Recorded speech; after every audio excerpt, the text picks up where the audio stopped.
Thank you very much, Madam Speaker. And as always, it is a pleasure and a privilege to rise in this House and contribute to the debate at second reading on Bill C-47, the Budget Implementation Act, Part 1.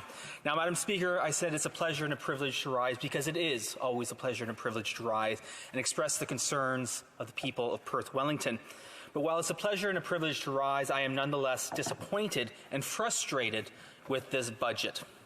Like many in this House, frankly, I feel like a case of déjà vu, because once again, Canadians were looking to this government for a budget that addressed their needs, and yet again, all we've seen from this government was another failed budget.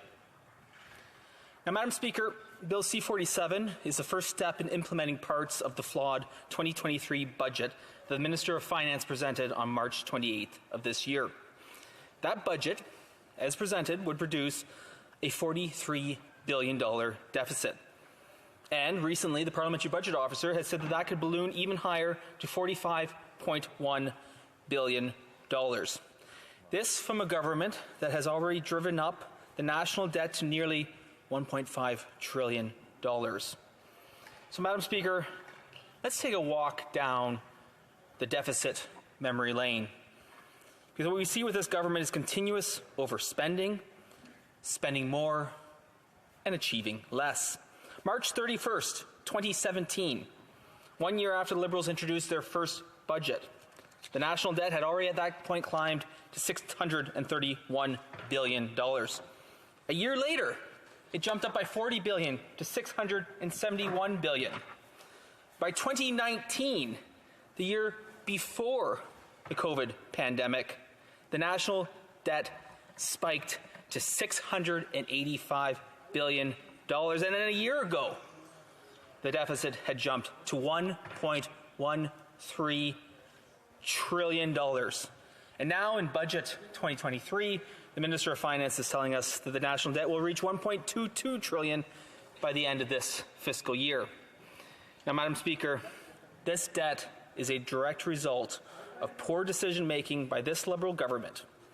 Only last November, the Minister of Finance rose in this place and told us the deficit for this year would actually be $30.6 billion. 5 months later, $40.1 billion. And in this budget, the cost of servicing the national debt is projected to nearly double to $43.9 billion. $43.9 billion just to pay the interest on servicing the national debt.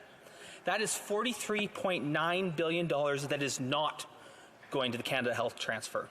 That is $43.9 billion that is not going to build better roads and bridges and wastewater treatment plants in Perth Wellington or in Simcoe Grey or in any riding across this country.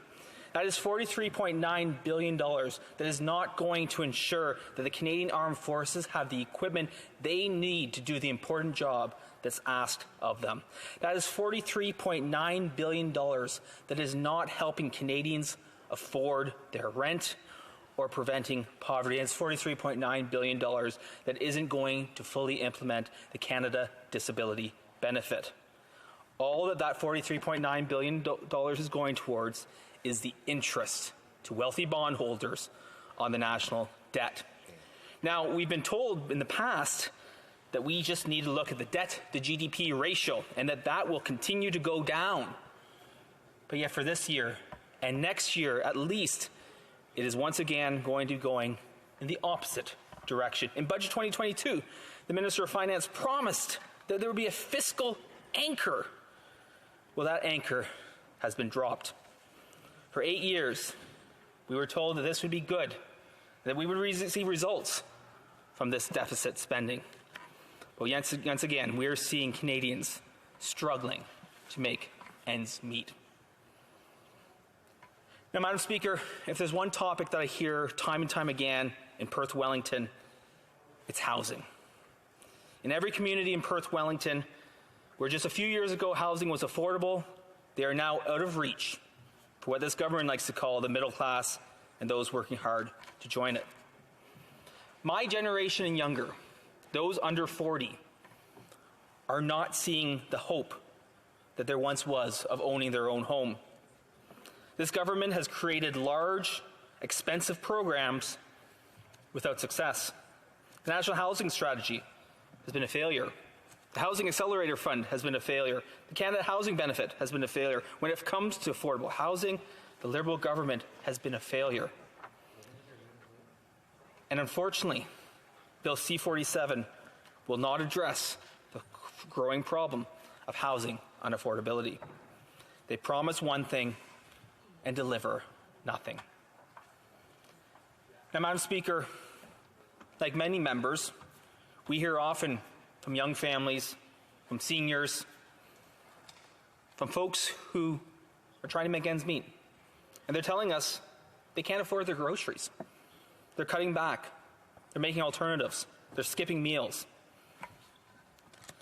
But yet, what we see in this Liberal government is a failure to address the root causes of rising prices.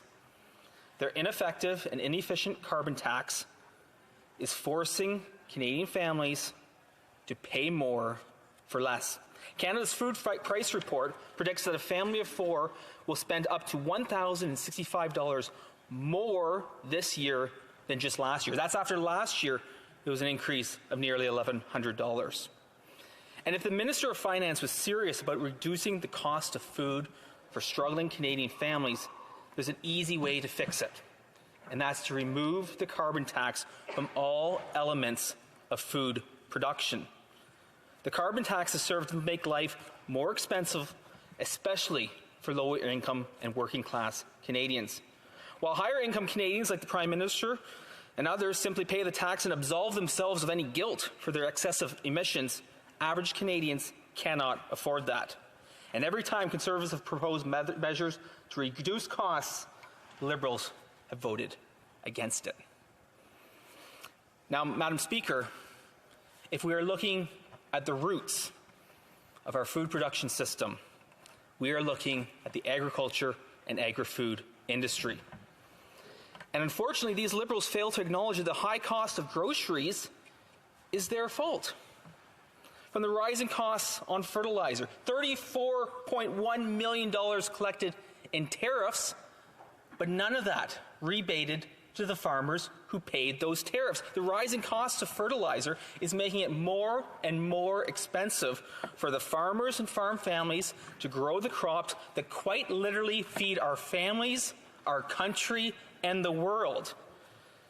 But C-47 doesn't address that. It doesn't address a rebate for those farmers and farm families who paid those $34.1 million in tariffs.